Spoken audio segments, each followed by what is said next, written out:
오늘 본문 말씀은 엘리사 선지자에게 교육을 받던 요즘으로 말하면은 신학생이지요.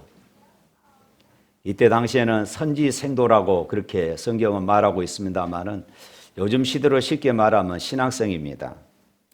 어느 날 갑자기 죽었습니다.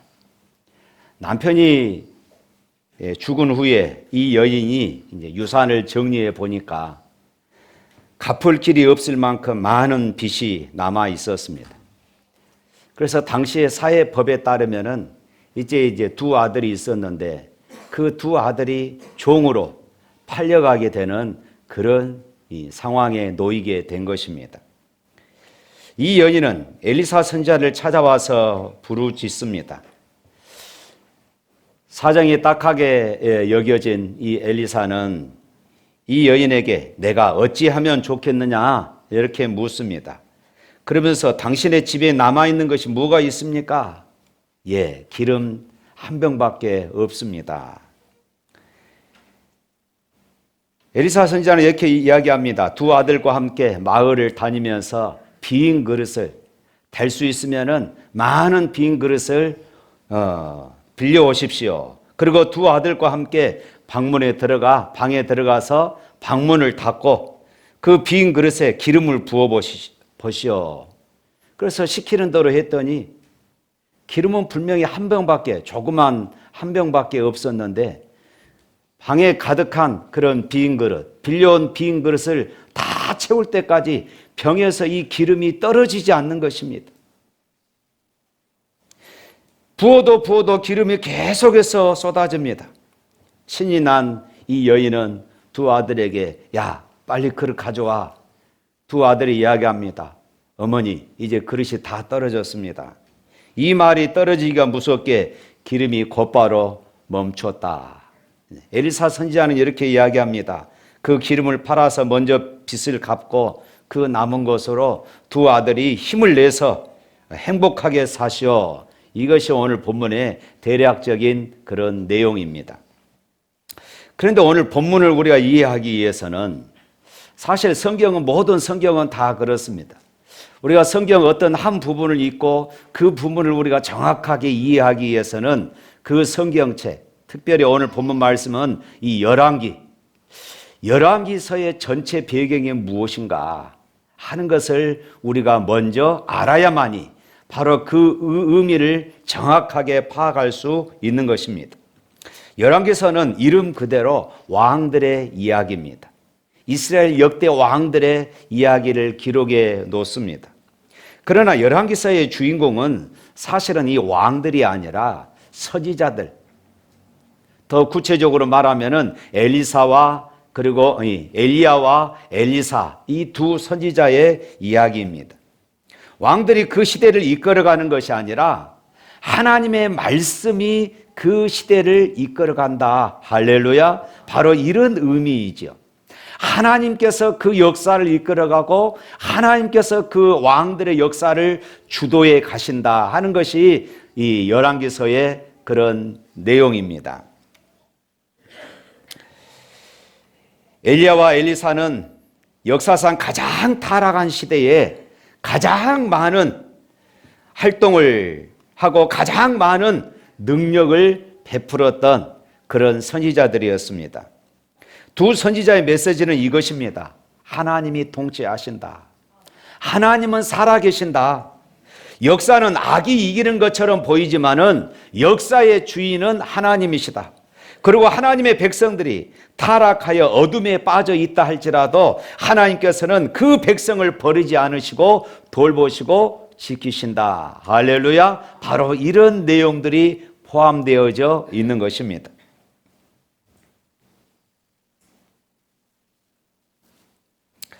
그러니까 두 선지자의 수많은 기적들에도 불구하고 열왕기서의 핵심은 이 엘리야와 엘리사의 삶의 핵심은 기적이 아닙니다. 기적 자체에 우리가 시선을 빼앗기면은 본문이 말하고자 하는 핵심을 놓치게 되는 것이지요.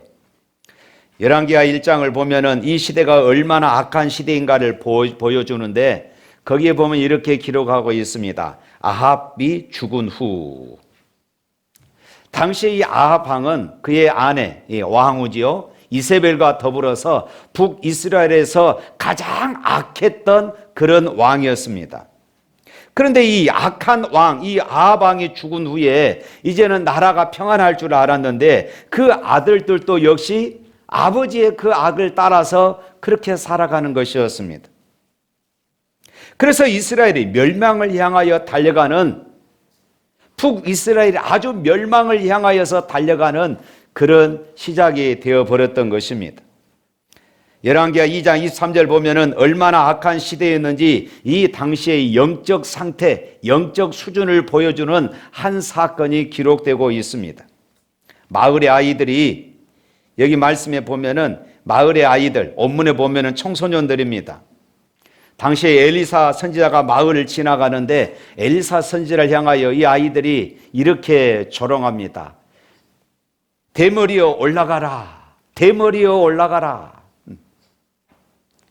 이때 숲속에서 곰이 나와서 이 아이들을 갈기갈기 찢어 죽였다는 이런 도저히 이해할 수 없는 그런 사건이 벌어지기도 합니다.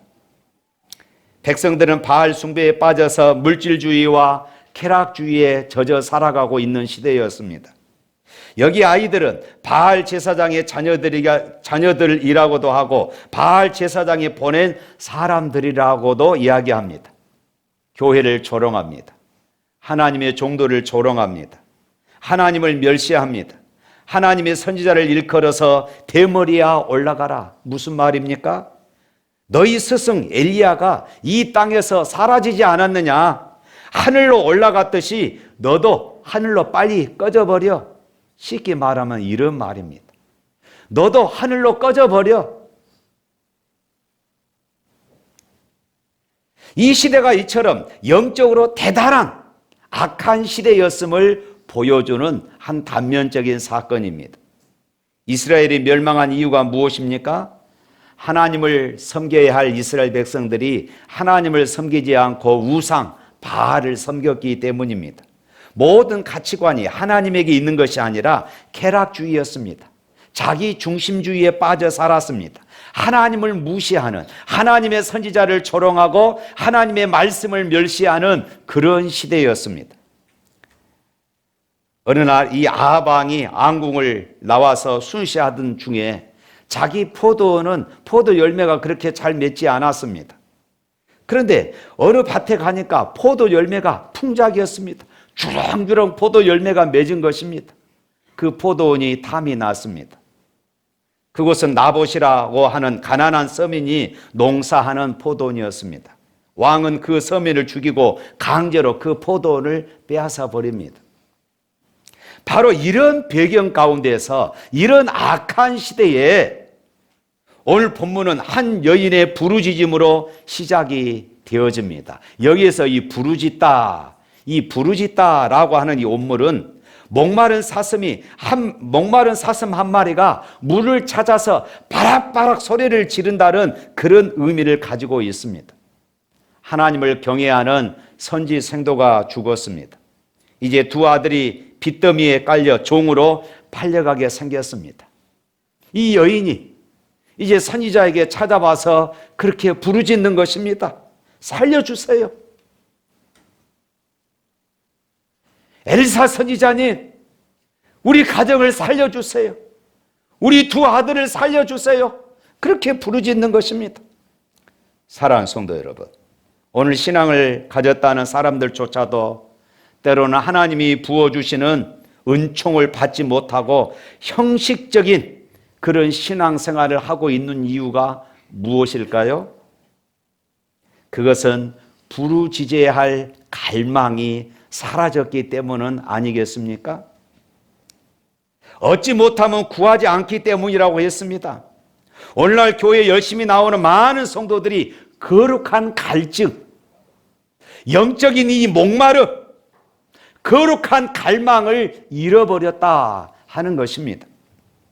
요한계시록 3장 17절 말씀에 보면은 라오디가 교회에 대해서 주님이 이렇게 말씀을 하십니다. 다 같이 읽어볼까요? 화면 띄워주세요. 다 같이 있습니다. 네가 말하기를 나는 부자라 부요하여 부족한 것이 없다. 하나, 네 공고한 것과 가련한 것과 가난한 것과 눈먼 것과 벌거벗은 것을 알지 못하는도다. 이 갈망이 없는 라오디게아 교인들, 어쩌면 그것이 오늘 저와 여러분들의 모습이 아닐까요? 라오디게아 교회는 육신적으로 보면은 아주 풍족했습니다. 부족한 것이 없었습니다. 넘쳐났습니다. 그런데 주님이 그들을 볼 때에는 벌거벗었고 가난하고, 그것을 그들은 깨닫지 못했다는 것입니다. 어쩌면 이것이 형식적인 신앙생활을 하고 있는 오늘 우리들의 모습일 수도 있다는 것이에요. 심령이 텅텅 비어버려서 메마른 사막과 같은 심령이지만, 그럼도 불구하고 내가 지금껏 이 정도 신앙의 연륜을 가지고 있으면은 하나님은 나에게 복을 주셔야 돼. 형식적이지만은 이 정도 내가 교회 생활하면은 하나님께서는 나를 도와주셔야지. 하나님께서 나를 잘 살게 만들어 주셔야지. 나는 부족함이 없다고 생각을 합니다. 그래서 영적인 목마름, 갈망을 잊어버린 것입니다. 그러나 하나님의 은혜 없이 살 수 없음을 아는 것, 여기에서 영적인 갈증을 느끼는 것입니다. 하나님이 부어주지 않으면은 나는 빈 털터리로 살 수밖에 없다는 것을 아는 것, 이것을 깨닫는 것, 이것이 영적인 목마름으로 이어지고 갈망으로 이어지는 것입니다. 이런 사람만이 부르짖는 것이에요. 이런 사람만이 하나님을 찾아오는 것입니다. 바로 그 사람이 하나님이 부어주시는 은혜를 맛보고 경험하게 될 줄로 믿습니다. 남편이었던 선지자의 생도는 죽었고 두 아들은 이제 빚더미 속에서 그들은 이제 종으로 팔려갈 이런 위기에 놓여 있습니다. 이런 상황에서 세상을 원망할 수도 있습니다. 이 부인은 이 아이들을 끌어안고, 야, 왜 태어났니? 우리 차라리 죽자 할 수도 있었을 것입니다. 그러나 여인은 그렇지 않았습니다. 하나님을 찾아왔습니다. 선지자를 찾아왔어요. 그리고 부르짖었어요. 시편 50편 15절 말씀에 이런 말씀이 있습니다. 다 같이 있습니다. 환난 날에 나를 부르라. 내가 너를 건지리니 네가 나를 영화롭게 하리라. 어떤 환난에 빠져서도 하나님께 찾아와 부르짖으라. 능히 내가 건지리라. 할렐루야. 찾아와 부르짖는 이 여인에게 엘리사는 이렇게 말합니다. 내가 너를 위하여 어떻게 하랴. 이 말은 얼핏 잘못 들으면은, 야, 네가 그런데 나보고 어쩌라고, 이렇게 들릴 수도 있을 것입니다. 그러나 그런 말이 아닙니다. 대단히 긍정적이고 적극적인 응답입니다. 내가 너에게 무엇이든지 해주고 싶다, 그 말이에요. 하나님은 무엇이든지 해주고 싶을 뿐만 아니라 무엇이든지 해주고 싶은 분이심을 믿으시기를 바랍니다. 이것은 우리를 향한 하나님의 마음이고 하나님의 응답입니다. 문제를 안고 온 당신의 자녀들을 향한 하나님의 긍휼이에요.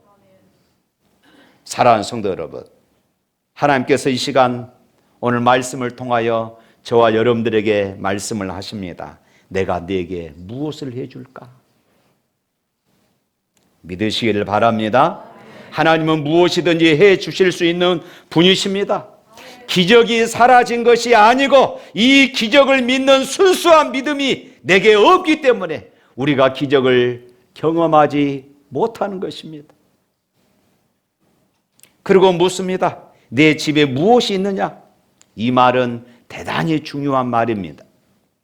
이 말 속에 기적의 원리가 담겨져 있습니다. 물론 하나님은 창조주이십니다.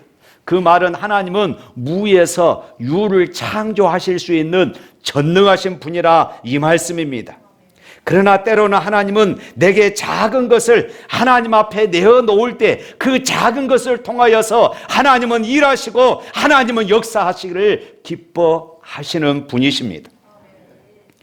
포도주가 떨어진 잔치집에 포도주야 나와라 뚝딱 하니까 포도주가 나온 것이 아니었습니다. 물을 길러 오너라.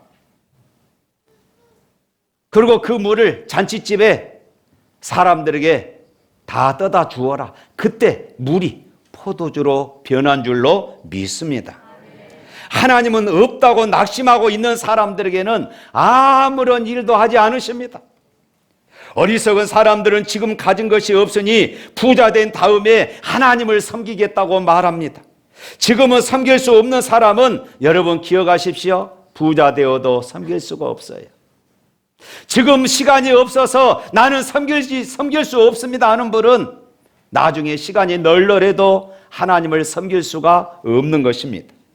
지금은 건강하고 바빠서 내가 내 일 하고 난 다음에 시간이 좀 남으면은 그제 내가 하나님을 섬기겠습니다 말하는 사람이 있습니다. 아닙니다. 지금 섬길 수 없는 사람은 그때 가도 하나님을 섬길 수가 없어요. 여러분 그때 가면요 얼마나 바쁜지 모릅니다. TV에 드라마 보느라고 드라마 때문에 바빠 죽겠습니다. 밥 먹고 나면 한숨 자야 하고 저녁 먹고 나면 또 자야 하니까 또 바쁩니다. 그래서 여러분 이런 말이 있어요. 백수가 가로사한다. 마가복음 6장에 보면 오병이어의 기적이 나옵니다. 그날따라 예수님의 말씀이 아주 길어졌어요. 거기에 수없이 많은 사람들, 성경은 5,000명이라고 되어 있는데 사실은 이 5,000명은 남자만, 그것도 장정들만 말합니다. 그런데 거기에는 지금 2만 명 다 포함하면 대충 한 2만 명 정도 되는 그런 사람들이 모여 있습니다. 사람들은 허기에 쓰러지게 생겼습니다. 제자들이 예수님께 찾아옵니다. 예수님, 저 사람들 좀 보내서 무엇인가 요깃거리를 사 먹고 오도록 그렇게 하십시다. 그때 예수님께서 말합니다. 너희들이 가진 것이 무엇이냐? 그리고 두루 살펴보니까 한 어린아이의 도시락이 있었습니다. 보리떡 5개와 물고기 2마리였어요. 그것을 예수님께 드렸어요. 그런데 그것 하나로 5,000명이 먹고 남았습니다. 할렐루야. 하나님께서 모세를 불렀습니다. 40년 동안 종살이했던 내가, 아무것도 없는 내가, 이미 나이가 80이 돼서 늙은 내가 어떻게 이 백성을 인도합니까? 그때 하나님께서 말씀합니다. 내 손에 든 것이 무엇이냐? 양치기 할 때 썼던 그런 지팡이 뿐입니다. 그거 내려놓아라. 거기에 하나님이 임재하니까 그 지팡이로 홍해가 갈라지는 역사가 일어났습니다. 그 지팡이로 반석을 치니까 그곳에서 물이 쏟아지는 역사가 일어났습니다. 40년 동안 60만 장정, 아니 200만 백성들을 광야를 이끄는 그런 역사가 일어났던 것입니다. 사랑하는 성도 여러분, 많은 사람들이 자기의 없는 것을 가지고 탄식합니다. 남이 가진 것을 부러워하며 살아갑니다. 그런데 하나님은 묻습니다. 내게 있는 것이 무엇이냐? 이 여인이 대답합니다. 기름 한 그릇 외에는 아무것도 없습니다. 이 가련한 여인에게 엘리사 선지자는 3절과 4절에서 3가지를 말합니다. 우리 3절 4절 한번 읽어볼까요? 이르되 너는 밖에 나가서 모든 이웃에게 그릇을 빌려라. 빈 그릇을 빌리되 조금 빌리지 말고 너는 내 2 아들과 함께 들어가서 문을 닫고 그 모든 그릇에 기름을 부어서 차는 대로 옮겨 놓으라 하니라. 첫 번째로는 마을에 두루 다니면서 빈 그릇을 많이 빌려오라. 두 번째로는 2 아들과 함께 방에 들어가서 문을 닫아라. 세 번째로는 그 그릇마다 부어서 가득 채우라. 그것이었습니다. 여기에서 빌려온 빈 그릇은 믿음의 그릇이었습니다. 하나님의 은혜와 기적은 이 믿음의 그릇만큼 채워지는 것입니다. 하나님의 능력은 무한하지만 우리에게 이 믿음의 그릇만큼 채워지는 것이에요. 오늘 우리가 예배에 나오는 것은 이 여인이 엘리사를 찾아가는 것과 같습니다. 우리가 예배에 나와서 찬송하고 기도하고 말씀을 듣는 것, 바로 이것은 부르짖음입니다. 이 시간 여러분 어떤 은혜를 얼마만큼이나 받을까요? 믿음의 그릇만큼만 받습니다. 이 시간 여러분이 하나님 앞에 얼마나 많은 그릇을 준비하고 오셨습니까? 아들아, 그릇이 더 없냐? 예, 그릇 다, 빈 그릇 다 없습니다. 그때 기름이 그쳤습니다. 하나님 앞에 나올 때마다 오늘 여러분들이 몸이 아파도 그가 채찍에 맞음으로 너희가 나음을 얻었나니, 믿으면 채워지는 것입니다. 믿으면 이 시간 역사가 일어나는 것입니다. 세상에서 낙심하고 실망하고 희망을 잃어버려도 주님 앞에 이 빈 마음을 보여드리면 주님이 치료하시고 주님이 회복시키고 주님이 고쳐주십니다. 삶의 환경이 어려워도 지난 2000년 동안 얼마나 많은 믿음의 사람들이 이 하나님의 은혜의 역사를 경험하며 살아왔습니까? 사랑하는 성도 여러분, 이 시간 죄에 시달리고 심령이 빈 그릇으로 허덕인다 할지라도 주님 앞에 달려나와 그 그릇을 내어놓으면은 주님께서 이 시간 채워주실 줄로 믿습니다. 말씀으로 채워주십니다. 치료하심으로 채워주실 것을 믿으시기를 축복합니다. 오늘 본문에 보면은 4절, 5절, 6절에 보면은 하나님의 은총을 받는 세 가지가 나옵니다. 들어가서 문을 닫고 빌려온 그릇마다 기름을 부으라. 모든 그릇에 기름을 다 부을 때까지 기름이 떨어지지 않았습니다.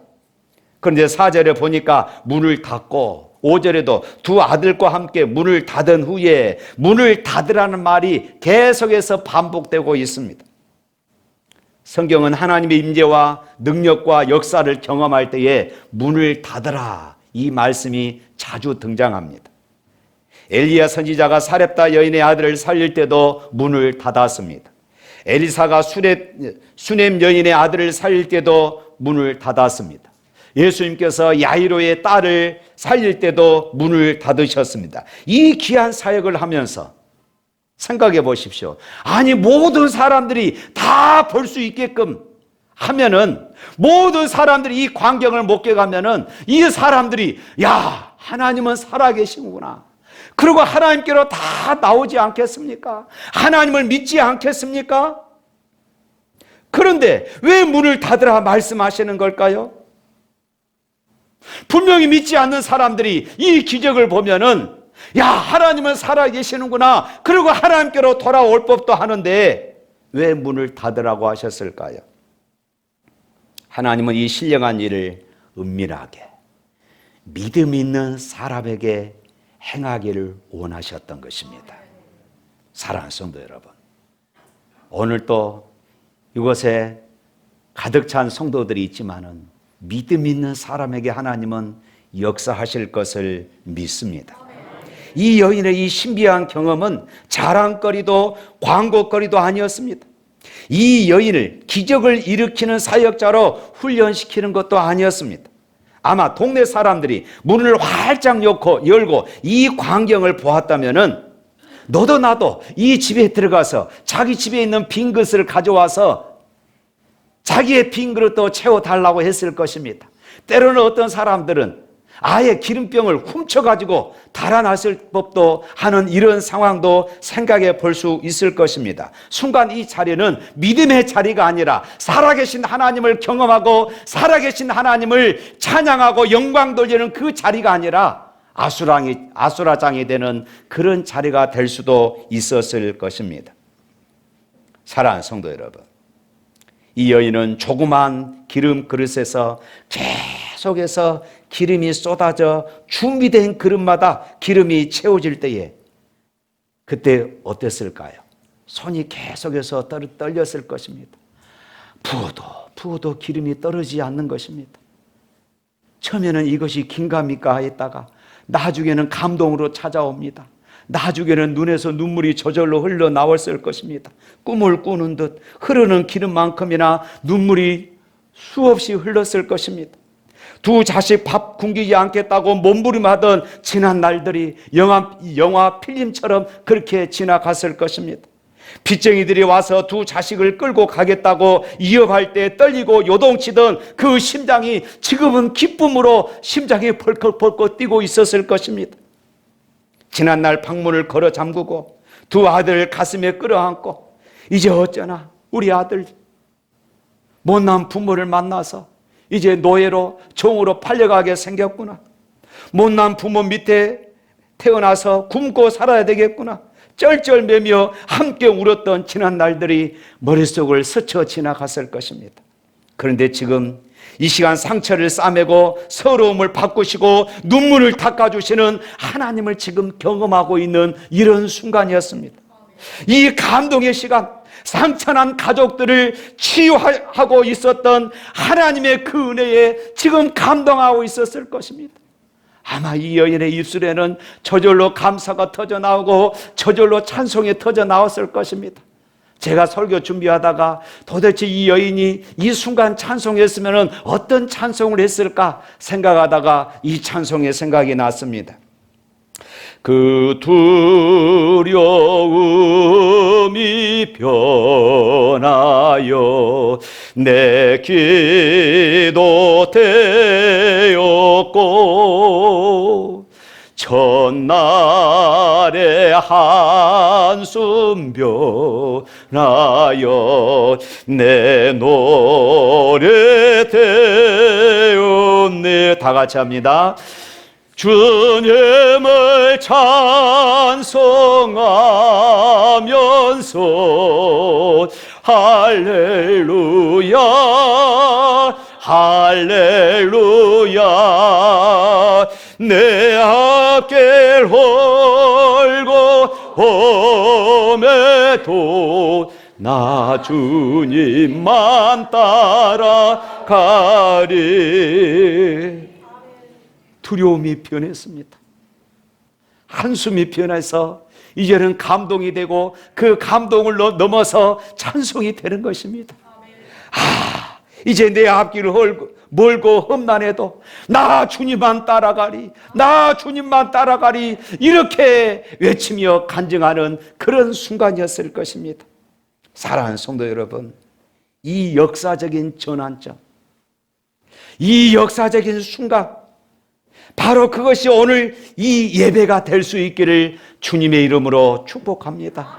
오늘 이 예배에 참여한 여러분들 모두가 이 여인이 경험했던 이 하나님의 은혜를 경험할 수 있는 그런 자리가 될 수 있기를 축복합니다. 두려움이 변하여 기도가 되고 한숨이 변하여 노래가 되는 그런 예배가 될 수 있기를 주님의 이름으로 축복합니다. 사랑하는 성도 여러분, 환경이 어렵다고, 일이 잘 풀리지 않는다고, 기도 응답이 더디다고 절망하는 사람, 이 사람은 예수 믿으면서도 가장 불행한 사람일 것입니다. 그러나 시련과 역경에 절망하지 않고 믿음으로 희망을 붙잡는 사람, 하나님 앞에 부르짖는 사람, 하나님은 반드시 그 절망을 희망으로 바꾸어 주실 것을 믿습니다. 오늘 여러분들의 인생 가운데 혹시는 고난 가운데 있습니까? 절망 가운데 있습니까? 일이 잘 풀리지 않는다고 낙심하고 있지는 않습니까? 하나님은 살아계십니다. 하나님 앞에 부르짖기를 바랍니다. 하나님 앞에 부르짖음으로 여러분의 인생을 회복시키고 여러분의 인생을 축복과 승리로 바꾸어 가시는 우리 모두가 되시기를 주님의 이름으로 축복합니다. 우리 찬양하겠습니다.